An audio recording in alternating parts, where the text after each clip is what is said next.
Russia's unprovoked invasion of Ukraine began on February 24, 2022, with an estimated 150,000 troops.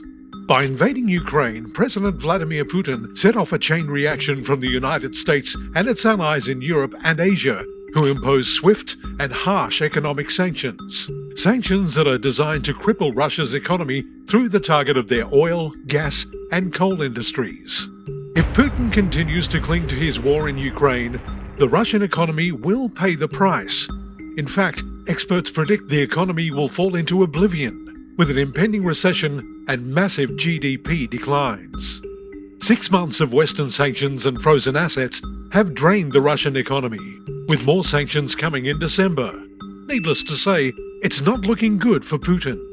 If Western sanctions and trade embargoes continue into 2023, Russia's economy could completely implode. This is a story of how Putin's economy is about to evaporate. As of 2022, Russia is considered one of the world's superpowers, rich in oil, coal, and natural gas. Over the years, they've made themselves an indispensable resource to countries across Europe, many of whom are reliant on Russia for the majority of their natural gas supply. It all began in the 19th century, when petroleum was drilled in the oil-rich region of Baku. But it wasn't until the early 1900s that Russia emerged as a global oil producer, mainly thanks to foreign investment. Shell established itself as one of the world's leading oil companies by beginning production in southern Russia and investing in a transport network to move the oil onto the global market. Following the 1917 revolution, there was a departure of foreign investments, and the subsequent Soviet oil industry was born. Starting with oil fields in European Russia being brought on stream in the 1930s and 40s, followed by resources in Western Siberia being explored and developed in the 60s. Supply pipelines were also built, leading into 11 Soviet states, including Ukraine. The pipelines flowed further into Europe and tightened the grip of the Soviet Union on their satellite states. During this time frame, Russia had a booming economy, and its GDP was on par with that of Japan. The Soviets were able to find and produce oil in vast quantities and construct mass amounts of infrastructure in harsh conditions that are still in service today. It was a great time in Russia's economic history. Money and technology were flowing into the country while oil and gas were flowing out, and for a while, the system worked. But all good things must come to an end. At the start of the 1990s marked the downfall of the Russian economy. The energy market took a tumble, and the price of oil began to steadily decline across the world. Suddenly, the Kremlin, which is a fortified complex within the city of Moscow, was in desperate need of foreign money. This ultimately led the Russian oil industry to become privatized and owned by a small number of powerful people. This decision resulted in a backlash from the Russian people as they were experiencing an economic collapse, which they blamed on the oligarch of politics. What this instability leads to is the rise of one Vladimir Putin. By the time Putin came into power, the price of international oil had risen, and Russia found its footing as an economic power in the 21st century. It's Russia's wealth of natural resources that has kept its economy strong over the past decades. With the largest natural gas reserves in the world, Russia is the biggest exporter of natural gas and one of the top 3 biggest exporters of oil. In 2021, revenue from oil and natural gas made up 45% of Russia's federal budget. That's almost half of their federal budget. An economy based on the exports of oil and natural gas cannot prosper forever because they are cyclical assets. The price of oil and natural gas will not always be high, and when it drops, the economy suffers, just as it did during the 1990s in Russia. Over the years, Russia and Europe have struck trade deals which have led to Europe importing 40% of its natural gas from Russia. Germany and the UK are especially dependent on Russia's supply to power their countries. Prior to Putin's unprovoked invasion of Ukraine, Russia's economy was extremely strong. In 2020, they had the number 11 economy in the world by nominal GDP. Revenue data from 2019 shows crude oil as Russia's biggest export, accounting for $123 billion. Gas made up $23.6 billion, and coal $17.6 billion. China was the leading destination for their exports in 2019, taking 14.9% of the total value. followed by the Netherlands at 7.4%, the UK at 6.9%, Germany at 5.5%, and Belarus at 4.7%. Russia had a robust economy and strong trade deals with powerful countries in the West. Money and technology were once again flowing in and oil and gas flowing out. But all that changed on February 24, 2022, when Putin invaded Ukraine. A choice that may ultimately lead to the demise of the Russian economy, thanks to a rapid coordinated response from the West. Economic sanctions and trade embargoes have been enforced by allied countries across the world to cripple the Russian economy, lower their standard of living, and weaken their ability to fund the war. About half of Russia's foreign reserves, roughly $315 billion, have been sanctioned, as major Russian banks have had their offshore accounts frozen. Some of the harshest sanctions imposed have been from Russia's biggest importers, the US, the UK, and the EU. The US is banning all Russian oil and gas imports. The UK is phasing out Russian oil by the end of 2022, and the EU will ban imports of Russian oil brought by sea from December 2022. Oil sales make up 40% of Russia's total exports, and they are helping to fund the war in the Ukraine. The EU's plan to ban 90% of Russian oil imports by the end of 2022 should have a lasting impact on the Russian economy. Western sanctions have drastically altered Russia's relationship with the outside world and isolated them economically from the West. 6 months in, and people are questioning if these sanctions have strangled the Russian economy as they were intended. The impact of sanctions on Russia's economy. Although gas prices have remained high, Russia's gas production is down 30% as countries across the EU have been scrambling to reduce their reliance on Russian gas. The Kremlin has also turned off Nord Stream 1, a main gas supply pipeline to Europe due to the current political climate post-invasion. But without the sales of natural gas to Europe, Russia's gas industry is struggling. Even the inflated price of gas doesn't make up for the loss in volume. Unless Putin can sell that gas to China and India to make up the deficit, Russia's economy will suffer. This is an almost impossible task for the Kremlin, as the gas isn't liquefied and it must travel through pipelines. Pipelines that just don't exist from Russia to India or China. There's only one pipeline to China, but it's not big enough to carry large amounts of gas and would equal approximately 10% of the gas supply Russia sells to Europe. Where the EU has been light on gas sanctions with Russia, they've been harsh on oil ones. Once again, this would be okay if the Kremlin could pivot to the east and sell all of its oil to China and India. But Russia's infrastructure is old, and it takes tankers 35 days for oil to reach those destinations and only 1 day to get to Europe. Even with China and India buying oil from Russia, they don't make up the volume of sales the EU did. All this is evidence of Western sanctions working. The previously abundant Russian economy was built on sales of oil and natural gas. But with their biggest customers no longer interested, Russia's economy has begun to feel the heat. Western sanctions have left Russia in a financial deficit, with no one coming to their rescue. The Kremlin has had around half of its financial reserves frozen by offshore banks. This lack of financial assistance, combined with Western sanctions, has slowed down the Russian economy significantly. Russia has reported inflation at 15% and monthly wages to be down by around 6% adjusted for inflation. However, any data reported on the economic status of Russia's export and import numbers, monthly output, oil and gas, air travel, or any other categories have been suppressed by Putin. The data he is releasing at present has been cherry-picked to convey the strength of Russia's economy and breathe discontent into the West to weaken their resolve.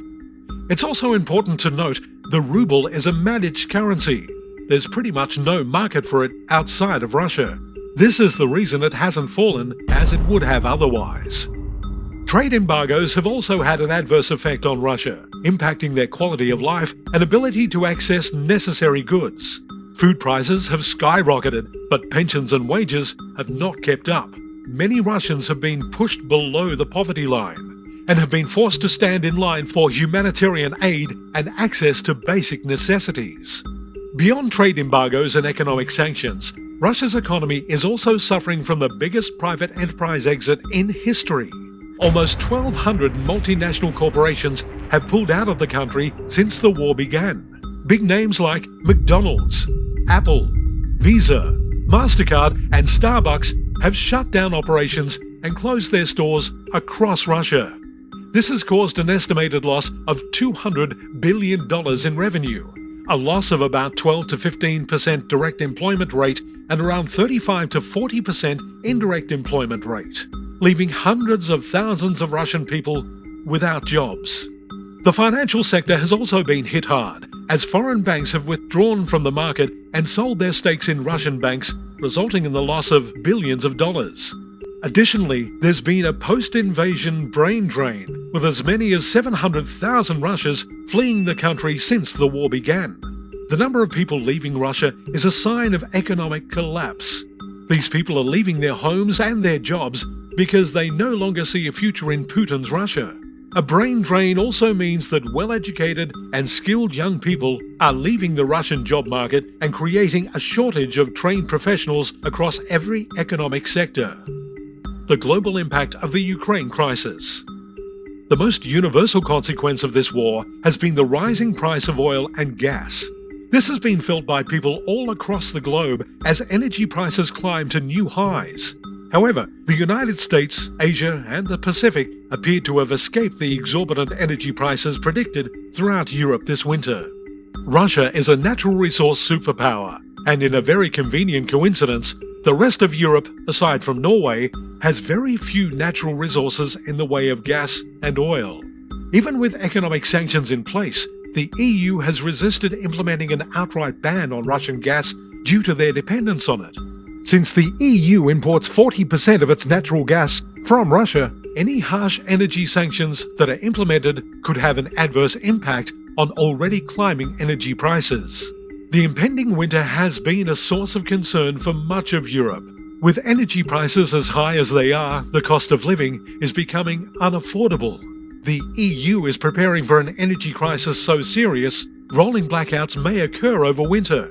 But Western sanctions aren't entirely to blame for this crisis. In the act of retaliation, Russia has set out their own sanctions by shutting off Nord Stream 1 and leaving the EU to scramble for new power supplies. Germany has already moved ahead with creating liquefied natural gas facilities, so they can pick up gas from Norway and the United States.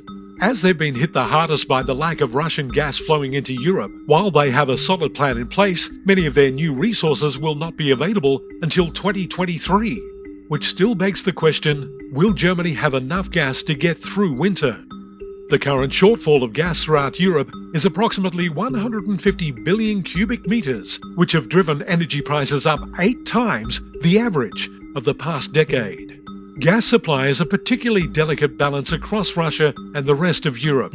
As Russia relies on the sale and export of gas to keep its economy afloat, the EU relies on it as their main energy source. The two economies are tied together, and given the unprecedented length of the war and unaffordable gas prices, Europe must find a way to balance economic sanctions and still keep the power running this winter. The future of Putin's economy. Russia's reliance on its energy sector for economic stability is a double-edged sword. The oligarchy of individuals who control Russia's oil, gas and coal industries has become extremely wealthy. But this focus on a singular industry and output has resulted in extreme wealth inequality throughout the country. Although recent years have allowed for a growing middle class within Russian society, the recent economic sanctions and setbacks will result in a rapid decline in Russia's middle class. This could lead to a return to Soviet economic woes and see many Russians fall behind the poverty line. Putin's economy was never going to last forever. The dictator is living in his own world, surrounded by people who tell him what he wants to hear. He also has built an authoritarian system with strong TV propaganda that to this day highly affects most uneducated Russians. Putin appears not to have a clue about what it takes to build a successful and prosperous capitalist society, and he probably doesn't care about it either. Instead, the man probably wants to go down in history as a conqueror. And to achieve that, he is now mercilessly sending newly mobilized people of Russia to die at war for his imperial ambitions. The country whose economy is dying and people are leaving will never outcompete booming economies like the Western powers. You gotta pay for these military expenditures, and at the end of the day, the juicy oil and gas revenues will run out. Many similar regimes of the past failed, and hopefully this one will come to an end soon as well. Vladimir Putin's Soviet style of governing has prevented Russia from becoming an economic superpower. The economic catastrophe this war has created will take years to recover from. Recent predictions have said it won't be until 2030 that Russia's economy will return to the prosperity it experienced prior to the invasion of Ukraine. This is assuming multinational corporations and foreign banks choose to return to Russia in a post-war climate. However, the Kremlin's disregard for intellectual property rights and immediate reopening of foreign companies who exited the Russian market provides little incentive for them to ever return. Companies such as McDonald's have been reopened and funded by the Russian government with a different name but offering the same product. This attempt to build a self-sustaining economy is futile at best. Without mass amounts of gas and oil money flowing into the country, the Kremlin won't be able to fund replacing all companies that pulled out of their market. Russia's GDP is expected to drop 11% over the next year, and if the war continues, its GDP may keep declining. Quality of life has taken a hit as well due to mounting trade embargoes from the West. Russia only exports commodities, and they have to import almost everything else. Russian imports are down by roughly 60%, leaving the Kremlin scrambling for alternate supplies. The Russian government has had to change regulations to allow the sale of vehicles without airbags and anti-lock brakes, as they're almost impossible to produce. It is safe to assume that this will not be the only adjustment made to account for the lack of resources within the country. If Western economic sanctions and trade embargoes continue, Russia's economy will collapse. Although gas sanctions have been few and far between, countries within the EU have already begun seeking out alternative sources of energy and investing in the infrastructure to make this possible. There are already plans in place across the EU to phase out Russian energy entirely over the next few years, a strategy that would land a devastating blow to the Kremlin's biggest industry. A complete ban on Russian energy from the West would result in a 20% decrease in Russia's economy, which would truly cripple their most important economic sector. A weak Russian economy will do more than lower the median wage and cause a decline in GDP. It will also weaken Russia's principal instrument of international influence and deepen American and European economic ties. This, combined with trade embargoes barring Russia from getting hold of key technologies, will result in the superpower moving backwards. It's impossible for Russia to stay on the cutting edge of technology without importing certain pieces crucial to its development. Additionally, military technology trade embargoes can also prevent Russia from obtaining key components for their pre-existing military equipment, which would have potentially catastrophic consequences for their war in Ukraine. The loss of Russia's educated elite will also make it much harder for the Kremlin to rebuild a competitive economy. Without any qualified specialist in arts, engineering, science and technology, the country will struggle to recover from this economic disaster. As a natural resource superpower, Russia still holds the keys to Europe's current energy crisis, but the political climate has made their economic ties impossible to navigate. If Putin continues his war on Ukraine, he risks Russia's entire economy, the well-being of his people, and his own position as head of state. Even if he is able to continue funding this war for the time being, it would be at the expense of the Russian people. Although Russia still wields power over Europe's energy supply, the EU has been quick to find alternative energy resources and begin funding infrastructure to support them. The looming risk of the EU entirely phasing out Russia's energy supply, along with their pre-existing economic sanction packages targeting oil and coal, paint a bleak picture of Russia's economic future.